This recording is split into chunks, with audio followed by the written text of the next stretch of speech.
Gangster Nayeem పోలీసులకు అతిపెద్ద informer అన్నారు ఎస్ఐబి మాజీ చీఫ్ శ్రీరామ్ తివారీ. నయీం ఇచ్చిన సమాచారం పోలీసులకు ఎంతో ఉపయోగపడిందని, 2-3 పెద్ద ఘటనల్లో నయీం ముందస్తు సమాచారం ఇచ్చారన్నారు శ్రీరామ్ తివారీ. గతంలో తాను 2-3 సార్లు నయీంను కలిశానని, మాట్లాడేటప్పుడు భావోద్వేగంతో ఉండేవాడని అభివర్ణించారు తివారీ. ఒక నక్సలైట్ నుంచి గ్యాంగ్స్టర్గా ఎదిగినటువంటి నయీం ఏ విధంగా ఎదిగాడు, అతను ఏ విధంగా పోలీసులకు దగ్గరయ్యాడో చెప్పేటువంటి ప్రయత్నం చేస్తున్నారు. ప్రస్తుతం మనతో నయీం జైల్లో ఉన్నటువంటి సమయంలో, అంటే 2000 సంవత్సరం ఆ సమయంలో ఎస్ఐబి చీఫ్గా ఉన్నటువంటి శ్రీరామ్ తివారీ గారు ఉన్నారు. సార్ చెప్పండి, ఫస్ట్ నయీం జైలు నుంచి బయటకు వచ్చిన తర్వాత ఎలా పోలీసులకు వచ్చాడు, అంటే పోలీసుల దగ్గరికి ఎలా వచ్చాడు?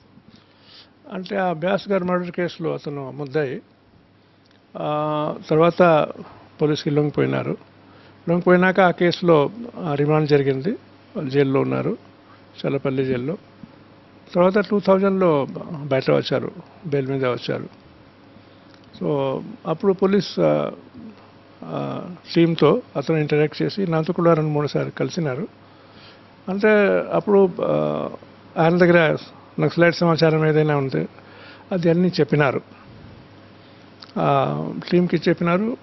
మనం అది అన్ని రికార్డ్ చేశాము. దీనిలో మనకి కొంత సహాయం జరిగింది ఆ ఇన్ఫర్మేషన్ వల్ల. 2000లో నేను ఎస్ఐబి నుంచి బయట వెళ్ళిపోయినాము. తర్వాత అతనితో ఏం ఇంటరాక్షన్ మనకి లేదు. అదే ఎస్ఐబిలో లేకపోతే పోలీస్ వాళ్ళతో ఉండవచ్చు, కానీ నాతో ఏం ఇంటరాక్షన్ లేదు. మీతో ఇంటరాక్ట్ అయినప్పుడు అతను ఎట్లుండేవారు సార్? అతను మాట్లాడేది కావచ్చు, అతని దగ్గర ఎంత ఇన్ఫర్మేషన్ ఉండేది సార్ నక్సలైట్లకు సంబంధించి? అంటే అతను నక్సలైట్స్ పాటు తిరిగినారు కదా. సో ఆ సమయంలో అతనికి ఎంత ఇన్ఫర్మేషన్ ఉండేది, బహుశా అన్ని విషయాలు చెప్పినారు. అండ్ మనిషి ఏదో చేయాల్సిన ఉంది, అది భావం అతనిలో ఉంది. ఏదో అంటే మనిషి కొద్దిగా ఎమోషనల్గా అదే ఏదో సాధించాలి మనస్తత్వం ఉండేది. అది మంచిగా చేస్తే చాలా మంచి పరిణామాలు వచ్చేది. కానీ ఇప్పుడు చూస్తే అది పరిణామాలు మంచిగా రాలేదు కదా. పోలీస్కు ఇన్ఫర్మేషన్ ఇచ్చినప్పుడు అతనికి ఏమైనా ఇన్సెంటివ్ అంటే డబ్బులు అట్లాంటివి ఏమైనా హెల్ప్ చేసేదా సార్ డిపార్ట్మెంట్ అప్పట్లో? అంటే సరెండర్ అయినాక గవర్నమెంట్కి ఒక పాలసీ ఉంటుంది, సరెండర్ చేయడానికి చేసిన వాళ్ళకి ఏ విధంగా మనం సహాయం చేయాలి, అది వెల్ డాక్యుమెంటెడ్ పాలసీ ఉంది. ఆ పాలసీ ప్రకారంగా అతనికి సహాయం జరిగింది.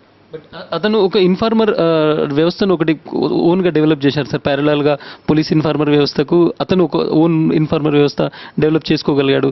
అతను ఏ విధంగా చేసుకోగలిగాడు సార్? అతని దగ్గర ఇంత డబ్బు అప్పుడు ఆ టైంలో ఉండేదా సార్? డబ్బు మిమ్మల్ని అప్పుడు కలుస్తున్నప్పుడు? ఆ టైంలో అటువంటి లేదు, అతను ఒకటే ఉన్నారు. అతనుగా ఇది ఇన్ఫార్మర్ వ్యవస్థ ప్యారలల్గా పెట్టినట్లుగా అప్పుడు లేదు, ఒకటే ఉన్నారు. నయీం సంబంధించి నయీం ఏదైతే ఐపీఎస్ వ్యాస్ కేసులో హత్య కేసులో జైలుకి వెళ్ళాడు కదా సార్, ఆ కేసుకు సంబంధించి అతను ఎప్పుడైనా మాట్లాడడం జరిగిందా సార్? నిజంగానే అతను మీరేమైనా చేయగలుగుతారా సార్, రిమైండ్ చేయగలుగుతారా? అప్పుడు ఏం జరిగింది అసలు ఐపీఎస్ వ్యాస్ కేసులో? ఇతను ఏ విధంగా హత్య చేశాడు, ఏ విధంగా ప్లాన్ చేశాడు, ఇతని రోల్ ఏంటి? అంటే అది చాలా ఓల్డ్ ఇష్యూ కదా. ఇప్పుడు 93లో జరిగింది, 27 జనవరి 93లో జరిగింది. అప్పుడు చెప్పినారు, మన రికార్డులో ఉంది, రికార్డ్ ప్రకారంగా చెప్పినారు ఎట్లా జరిగింది. కానీ ఇప్పుడు నాకు 20 years తర్వాత గుర్తుండదు కదా. ఒక విషయం సార్, నయీం వల్ల పోలీస్ డిపార్ట్మెంట్కు అప్పుడు నక్సలైట్లకు సంబంధించి ఏరివేతలు లేకుంటే యాంటీ నక్సల్స్ ఏదైతే పోలీసు కార్యకలాపాలు ఉన్నాయి, అందులో నయీం వల్ల పోలీసుకు హెల్ప్ అయిందా సార్? అంటే అతని దగ్గర ఉన్న ఇన్ఫర్మేషన్ పోలీస్కి ఇచ్చారు. దీనిలో పోలీసుకి కొంత సహాయం జరిగింది.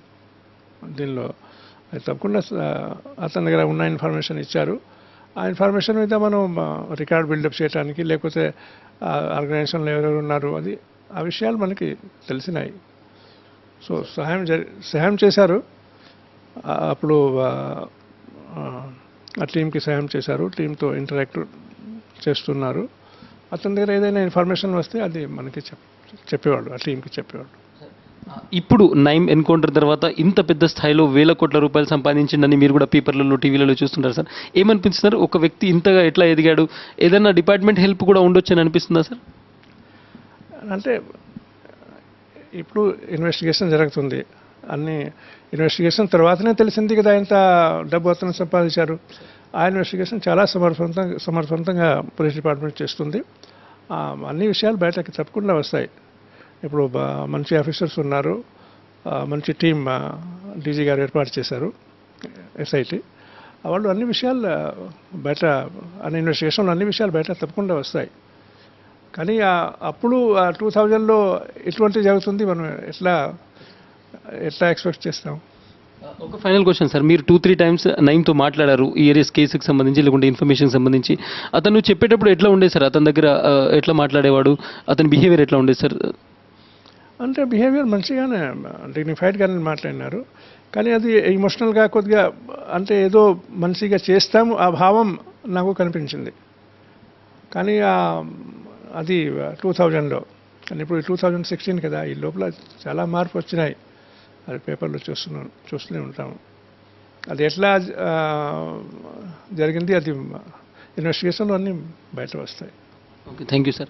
మనం చూడొచ్చు 2000 సంవత్సరం ఆ సమయంలో జైలు నుంచి వచ్చిన తర్వాత నయీం ఆ తర్వాత పోలీసులకు సహకరించాడు. ప్రధానంగా నక్సలైట్లకు సంబంధించి చాలా విషయాలు పోలీసులతో చెప్పాడు. అతను మాట్లాడేటువంటి సమయంలో చాలా భావోద్వేగంతో ఉండేవాడు. కానీ ఈ రోజు ఈ స్థాయిగా గ్యాంగ్స్టర్గా మారతాడని అప్పుడు నేను ఊహించలేకపోయాను. అప్పుడు అతన్ని నేను చూసిన తర్వాత ఎక్స్పెక్ట్ చేయలేదు అనేటువంటిది తివారీ గారు చెప్తున్నటువంటి పరిస్థితి. వీడియో నారాయణతో ఇస్మాయిల్, సాక్షి టీవీ, హైదరాబాద్.